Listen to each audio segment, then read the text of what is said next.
කොහොමද අධිකරණ ඇමති පුතයි ගහපු ගේම? හඬපටි වලින් මේ වලින් මේක. සජිත් ප්‍රේමදාසලත් හොඳම වැඩේ වෙන්න ඕන. අපි මේ මහ පොළේ වැඩ කර මිනිස්සු. අපි කියා නොමිනේෂන් අපිට දුන්නේ නැහැ. අපේ කිරි වල අඩුවක් තියෙනවා. මේ කොහෙන්වත් පාච්චන කබ්බොන්ට සංවිධාකම් දීලා, කුත්‍යාධිකාර මණ්ඩල සමාජිකයන් දීලා අන්න අද විදෝන විපක්ෂය.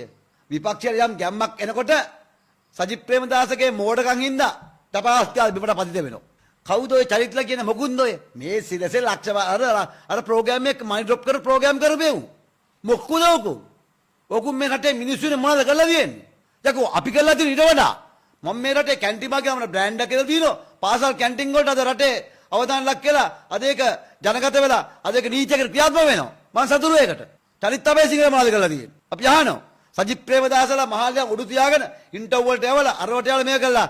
අද මුළු විපක්ෂෙම සම්පූර්ණ අගතියක් බාටපත් කළ මේ අපතේ හින්දා ඩීල් දාස මම ගරුකර දේශපාලනඥයෙක් විජේදා රාජපක්ෂ අපි පහුගිය කාලේ මිහින්තලේ හාමුදුරුවෝගේ ප්‍රශ්න විලා අපි ගියා හම්බෙන්න. අපි හිතුවේ නෑ මේ අප්පුවා මෙහෙම කෙනෙක් කියලා. අපි හිතුවේ හොඳ ජාතික නායකයෙක් කියලා.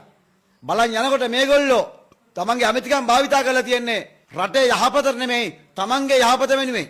තමන් හදපු අල්ලස් දූෂණ පනතරම තමන්ගේ පුතා මාට්ටු. දැන් මට පේන්නේ තාත්තත් මාට්ටු හයිස්සියක් තියෙයි. හරිද? ඒ නිසා මේවා මේ රටේ ඇත්තටම මේ ආණ්ඩුවට ස්තුතිවන්ත වෙනවා මේවා සම්බන්ධ නීති ක්‍රියාමාර්ග කියන සම්බන්ධව. තව ඉන්න අප්පුහන් බර ගන්න.